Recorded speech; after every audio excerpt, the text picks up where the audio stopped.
नमस्कार, आप सभी का बहुत बहुत स्वागत करेंगे न्यूज 21 में। आप सबके साथ मैं हूं ऋतिका पांडे। हमारे उत्तराखंड स्पेशल बुलेटिन में बहुत बहुत स्वागत करते हैं। खबरों की शुरुआत चमोली के बड़े खबरों से कर रहे हैं।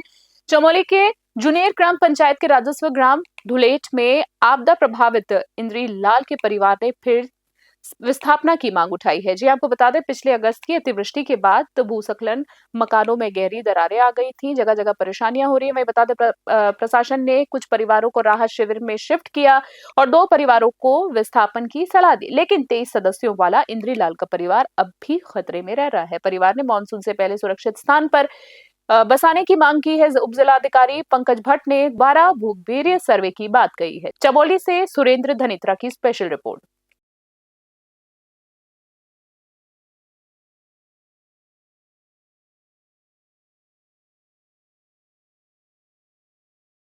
मेरा नाम आशा देवी है और हमारे परिवार में 23 सदस्य हैं। हमारे बूढ़े माता पिता एवं हमारे बच्चे भी हैं। और अभी तो हम इसी बरसात जो 5-6 महीने बीत गए वो बरसात, और अभी तो हम रह रहे हैं। जो आने वाली बारिश है तो उसमें हम क्या करेंगे, कहाँ रहेंगे? हमारे मकानों में दरारें पड़ी है, हम रहेंगे पर रहेंगे कहाँ? हम सरकार से ये विनती कर रहे हैं कि हमारे सहयोग करो, लेकिन सरकार भी हमारी नहीं सुन रही है। लेकिन ये है कि हम हाथ जोड़ के विनती कर रहे हैं कि सरकार हमारी सुन लो। हमने विधायक से और हर नेताओं से हमने बोला, पूछा, पर लेकिन किसी ने हमारी नहीं सुनी। क्योंकि सर, मेरा नाम, मैं ग्राम सभा जुनेर धुलेट का निवासी हूँ। मेरा नाम इंद्री लाल है। मेरे यहाँ पर जो है मकान जो ये अभी ये आपदा आई थी, ये 28 सितंबर को, ये जो है मकान के आगे सारा स्लेट हो रखा है।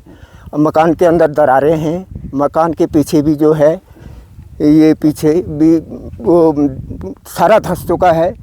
और मकान के आगे भी सारा मकान स्लेट हो रही है, जगह सारा धंस चुकी है, जिसमें कि इसमें रहने लायक काबिल नहीं है।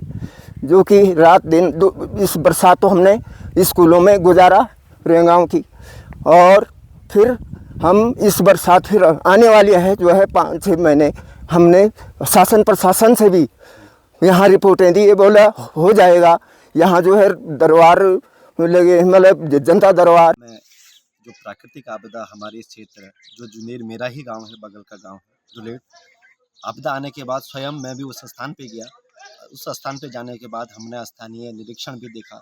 जो परिवार वहाँ पे प्रभावित थे, उनको भी एक स्थान पे रहने की, जो वहाँ पे हमारा पंचायती घर, स्कूल का भवन है, वहाँ पे रुकवाने का काम किया। हमने राशन की किट वहाँ पे दी, हमने खाद्य सामग्री वहाँ पे दी, हमने जो अपने वस्त्र वगैरह रहते हैं उस देने का काम किया, कंबल वगैरह जितने भी रहे हैं, वो सेवा का कार्य जितना हमसे करना होता है वो किया। उसके बाद तत्काल अपने जो रिपोर्टिंग नारायणगढ़ में है, क्योंकि एक रेवेन्यू विलेज है, राजस्व ग्राम है, हमने संबंधित पटवारी और कानगोर एसडीएम के माध्यम से वहाँ पे सर्वे भी करवाया। पटवारी जी स्वयं वहाँ पे गए, उनने देखा हुआ। उसके बाद सम्मानित हमारे एसडीएम महोदय ने जो बताया हमें कि हमने वहाँ पे एक बार का भूगर्भीय सर्वेक्षण करवा दिया है और जो पात्र व्यक्ति हैं उनको रखा है। तो मेरा निवेदन भी रहेगा कि बहुत सारा कि हो जाता है कि पहाड़ की समस्याएँ ऐसी हैं, क्योंकि हमारा जीवन बसर उन्हीं पंचायत सदस्य श्री दरबार राम जी बोल रहा हूँ, ग्राम जुनेर धुलेट से। हमारे धुलेट में जो है 28 अगस्त को महाकाल बारिश होने के कारण जो है कि भूस्खलन पूरा हो रखा है, जिसमें कि कई मकानों को भारी क्षति पहुंच रखी है। बाकी और भी हम 23 परिवार हैं, सबको जो है सबके मकान हाहाकार में हैं, जिसमें कि हम तकरीबन 1-1.5 महीने जुनेर हाई स्कूल रेंगांव में रात को कटा है। और अभी भी भविष्य में जो भी होगा तो हमें बहुत खतरा धुलेट से इस भूस्खलन से है।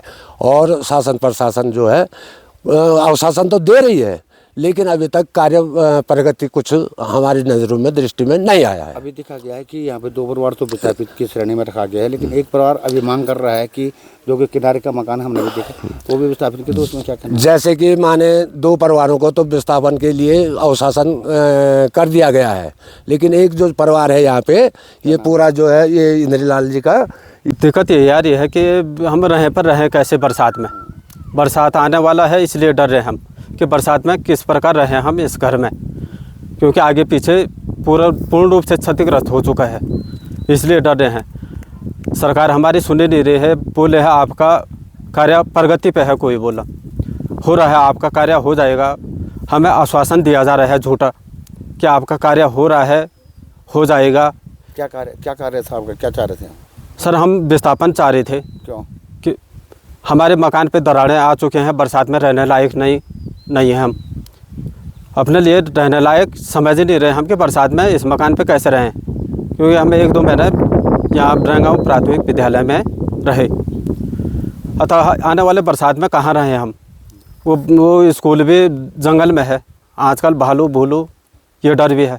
तो हमारे नादा सर मेरा नाम संगीता देवी है और मैं सब लोगों के लिए प्रणाम करती हूँ और मेरे से ये विनती है कि मुझे मेरी ये मकान जो टूट रखी है, हम 23 लोग हैं और वहाँ पे जो हम 23 लोग रह रहे हैं। मेरे सास, मेरे ससुर, मेरा पूरे पाँच भाई हैं, तो उनमें से कोई बेरोज़गार नहीं है, कोई नौकरी वाला नहीं है, सरकारी नौकरी किसी के लिए कुछ नहीं है। सर मैं ये सरकार से विनती करती हूँ कि मेरी मकान के लिए जल्द से जल्द थोड़ा भूगर्भ की जांच या हमें विस्थापन की जगह देने की कोशिश करें। सर इसमें कोई भी बात हमें आज तक 6 महीने हमें हो चुके हैं। हम आने वाली बरसात में कैसे रहें, कैसे अपने बच्चों को पाल सकें, कैसे हमें कुछ तक चारा नहीं है, हम कैसे अपने बच्चों को पालें। हमारे सारे आदमी हम बेरोज़गार बैठे हैं और हमारे लिए कोई नौकरी नहीं, कोई चाकरी नहीं। सरकार हमसे, मैं आपसे विनती करती हूँ कि मुझे थोड़ा यहाँ पे विस्थापन देने की जगह कीजिए और आप सर हम ये कदम उठाएंगे, हम अपने बाल बच्चे पकड़ के हम तहसील वहाँ डीएम के वहाँ बैठ जाएंगे। हरिद्वार से खबर देख रहे हैं, जहां रुड़की के मांगलोर कोतवाली क्षेत्र में गंग नहर किनारे बाग से 45 वर्षीय व्यक्ति का शव मिलने से इलाके में सनसनी फैल गई है। सुबह सुबह मिली खबर ने लोगों के बीच में खलबली मचा दी है, खलबली पैदा कर दी। आपको बता दें, शव के पास एक मोटरसाइकिल खड़ी हुई मिली, जिससे मामला रहस्यमयी बन गया है। पुलिस ने पंचनामा भरकर शव को पोस्टमार्टम के लिए भेजा है और मृतक की शिनाख्त के प्रयास जारी हैं। प्रथम दृष्टया से जो मामला है संदिग्ध प्रतीत हो रहा है। मंगलौर सीओ अभिनय चौधरी ने बताया है कि पोस्टमार्टम रिपोर्ट और अन्य साक्ष्यों के आधार पर आगे की कार्रवाई की जाएगी। हरिद्वार से तनवीर अली की रिपोर्ट।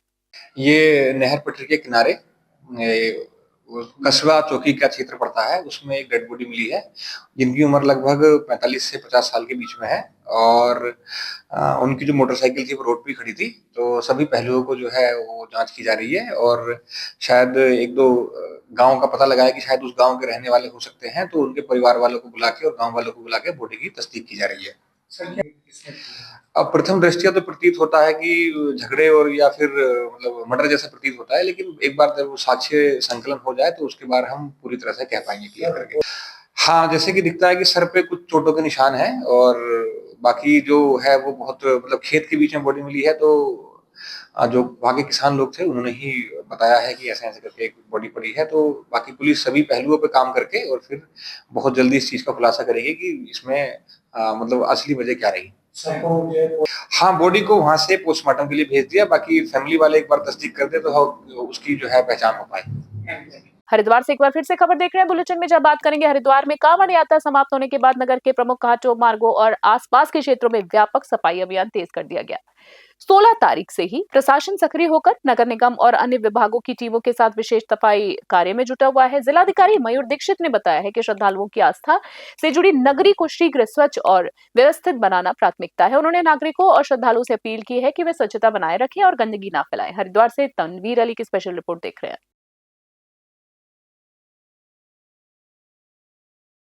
जैसा आप जान रहे हैं कि हमारे पूरे जनपद में पिछले 3 महीने से सफाई अभियान चल रहा है और अभी रिसेंटली जो शारदीय कांवड़ यात्रा समाप्त हुई उसके बाद पुनः हमें आवश्यकता प्रतीत हुई है इस अभियान को पुनः गति देने की। अभी अभियान हमने जब कांवड़ यात्रा खत्म हुई 16 फरवरी के आसपास, उसके बाद से पुनः सभी लोगों को सहभागिता के साथ एक अभियान चलाया जा रहा है।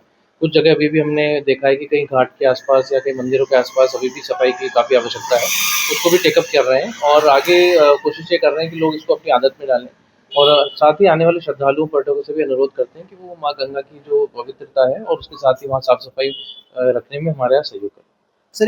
हरिद्वार से खबर देख रहे हैं एक बार फिर से, जहां हरिद्वार के आगामी फायर सीजन को देखते हुए मनसा देवी पहाड़ी क्षेत्र में 2 दिवसीय मॉक अभ्यास का आयोजन किया गया है। जिलाधिकारी मयूर दीक्षित के निर्देशन में विभिन्न विभागों ने संयुक्त रूप से हिस्सा लेकर आपसी समन्वय और त्वरित कार्रवाई की क्षमता का प्रदर्शन किया है।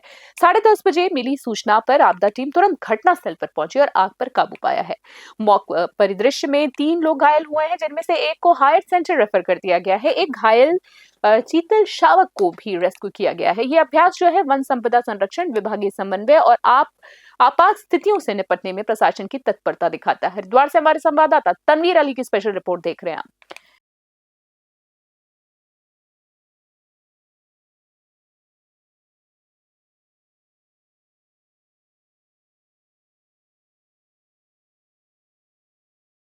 है उत्तराखंड में 15 फरवरी से लेकर 15 जून तक हमारा जो वनाग्नि सीज़न होता है। इसी के क्रम में आज हरिद्वार में मनसा देवी क्षेत्र में एक मॉक ड्रिल का आयोजन किया गया। इस मॉक ड्रिल का मेजर उद्देश्य था सभी विभागों का समन्वय। तो इसी क्रम में आज जो है वन विभाग, पुलिस विभाग, स्वास्थ्य विभाग, जल संस्थान, फायर सर्विसेज और समस्त विभागों को जो है आज यहाँ कर बुलाकर डिफरेंट सिनेरियोज का सिमुलेशन किया गया और इस आग में आग को बुझाने में सभी का जो है सामूहिक सहयोग रहा। उसमें ब्रीफिंग किया गया सभी के दायित्व सभी को बताए गए और इस आग पर एक कंबाइंड रूप से कंट्रोल किया गया। तो हरिद्वार से खबर देख रहे हैं, जहां हरिद्वार के बहादुराबाद पुलिस ने एसएसपी नवनीत सिंह के निर्देश पर नशे के खिलाफ कार्रवाई करते हुए एक तस्कर को भारी मात्रा में अवैध गांजे के साथ गिरफ्तार किया है। जी आपको बता दें, जहां पे आरोपी गोविंदा 30 वर्षीय के कब्जे से 21 किलो 560 ग्राम गांजा बरामद हुआ है। उसके साथ ही सूरज मौके से फरार हो गया है। कोतवाली प्रभारी विजय सिंह के नेतृत्व में नहर पटरी पर संदिग्धों की चेकिंग के दौरान ये गिरफ्तारी हुई है। पुलिस ने एनडीपीएस एक्ट के तहत मुकदमा दर्ज कर फरार आरोपी की तलाश शुरू कर दी है। हरिद्वार पुलिस ने कहा है कि ड्रग्स फ्री देवभूमि मिशन के तहत नशे के कारोबारियों पर सख्त कार्रवाई की जाएगी। हरिद्वार से तनवीर अली की स्पेशल रिपोर्ट।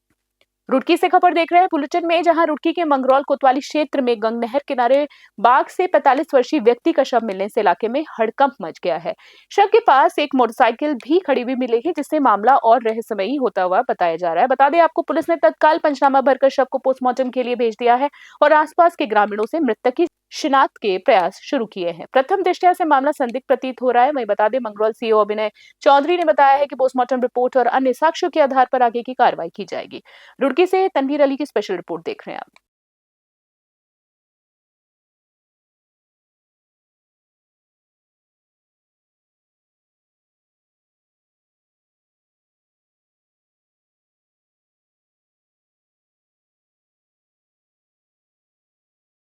ये नहर पटरी के किनारे कस्बा चौकी का क्षेत्र पड़ता है, उसमें एक डेड बॉडी मिली है जिनकी उम्र लगभग 45 से 50 साल के बीच में है और उनकी जो मोटरसाइकिल थी वो रोड पे खड़ी थी। तो सभी पहलुओं को जो है वो जांच की जा रही है और शायद 1-2 गांव का पता लगाया कि शायद उस गांव के रहने वाले हो सकते हैं, तो उनके परिवार वालों को बुला के और गांव वालों को बुला के बॉडी की तस्दीक की जा रही है।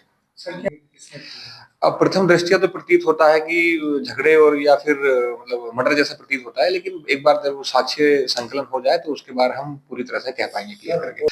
हाँ, जैसे कि दिखता है कि सर पे कुछ चोटों के निशान हैं और बाकी जो है वो बहुत मतलब खेत के बीच में बॉडी मिली है। तो जो वहाँ के किसान लोग थे उन्होंने ही बताया है कि ऐसे ऐसे करके एक बॉडी पड़ी है। तो बाकी पुलिस सभी पहलुओं पे काम करके और फिर बहुत जल्दी इस चीज का खुलासा करेगी कि इसमें मतलब असली वजह क्या रही। हाँ, बॉडी को वहां से पोस्टमार्टम के लिए भेज दिया, बाकी फैमिली वाले एक बार तस्दीक कर दे तो उसकी जो है पहचान हो पाए।